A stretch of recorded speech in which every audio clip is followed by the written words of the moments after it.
আজকে আমি তোমাদের সাথে শেয়ার করছি মৌসম্বি লেবুর জুস। তো এই গরমে আমরা তো কম বেশি নানান ফলের জুস বা অন্যান্য জুস খেয়েই থাকছি, কিন্তু এই গরমে যদি মৌসম্বির জুস খাও, এটা একই সাথে যেমন গরমে তোমাদেরকে শরীর ঠান্ডা রাখবে, তেমন খুবই উপকারী।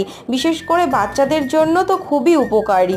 বা যে সমস্ত বাচ্চারা লেবু এমনি খেতে চায় না, তাদেরকে অতি সহজেই কিন্তু এইভাবে তোমরা এই রসটাকে ওদের দিতে পারো। তো দেখো, আমি সমস্ত লেবুটাকে এভাবে রস বার করে নিয়েছি, এবার একটা ছাঁকনির সাহায্যে ছেঁকে নিলাম। তোমরা চাইলে কিন্তু মিক্সচার গ্রাইন্ডারে ছোট ছোট টুকরো করেও এভাবে রসটাকে বার করে নিতে পারো লেবু থেকে। তো এবার দেখো, আমি লেবুটার টক পরিমাণটা বুঝে এতে চিনি অ্যাড করলাম, সামান্য বিট নুন দিয়ে দিলাম। এবার এটাকে খুব ভালোভাবে নাড়িয়ে চাড়িয়ে স্রাব করে দিলাম। দারুণ হয়েছিল কিন্তু খেতে, আর গরমে তো জাস্ট ফাটাফাটি। সাবস্ক্রাইব করে দিও কিন্তু।